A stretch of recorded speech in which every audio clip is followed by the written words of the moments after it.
Les rendez-vous du notaire, chaque semaine, avec Quai des notaires, des réponses concrètes à vos questions. Et oui, comme chaque semaine, Patrick McNamara, le fondateur de quai-des-notaires.com, répond aux questions concrètes que vous lui posez. Bonjour Patrick. Bonjour Alexis. Aujourd'hui Patrick, c'est une question d'Audrey qui nous écrit de Bordeaux et qui nous dit « Nous avons signé l'acte de vente chez le notaire il y a 2 mois et nous n'avons toujours pas reçu notre titre de propriété. Est-ce normal ?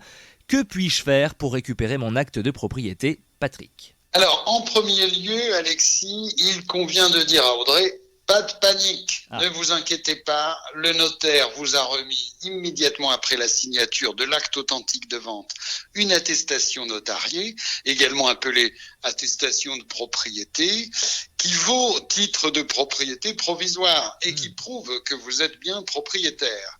Cette attestation, donc, qu'on peut appeler notariée, cette attestation de propriété, vous sera utile, Audrey, pour réaliser vos premières démarches et vous permettre de justifier votre propriété aux différents organismes tels que l'assurance ou les concessionnaires d'eau, gaz, électricité. Alors, pour répondre à la question d'Audrey, est-ce normal de ne pas avoir son titre de propriété 2 mois après avoir signé l'acte authentique de vente chez le notaire ? Il faut savoir que la signature de l'acte de vente correspond à la conclusion de la vente, mais en réalité, ce n'est que le point de départ d'un long parcours administratif que l'acte authentique va suivre avant de pouvoir être adressé à l'acquéreur. Une fois que l'acte authentique de vente est signé, le notaire doit accomplir une multitude de formalités administratives pour publier l'acte, c'est-à-dire faire ce qu'on appelle la publicité foncière et rendre définitif le transfert de propriété.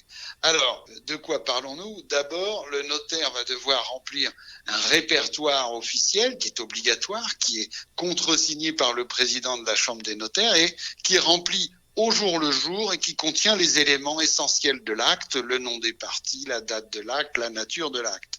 Ensuite, le notaire doit établir une copie authentique de l'acte qui est dématérialisée, c'est-à-dire sous forme de données informatiques, par laquelle toutes les mentions obligatoires sont numérisées et transmises au service de l'État.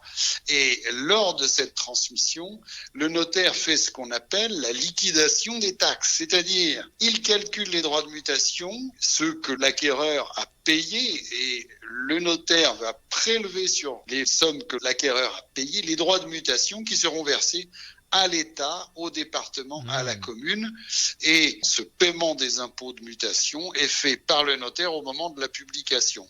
En même temps, si une plus-value immobilière est due, eh bien le notaire doit fournir à l'administration le calcul détaillé de la plus-value et verser l'impôt de plus-value aux impôts. Mais ce n'est pas tout. Vous savez qu'il est fréquent de faire un emprunt quand on achète un bien immobilier. Absolument. S'il y a un emprunt auprès d'une banque, généralement, la banque va demander une garantie qui sera soit une hypothèque, soit un privilège de prêteur de deniers, c'est à peu près la même chose. Eh bien, cette hypothèque va devoir être également publiée par le notaire. Il devra fournir des renseignements précis sur la somme empruntée, la durée du prêt et la garantie donnée à la banque. Et cela va être publié aux hypothèques également.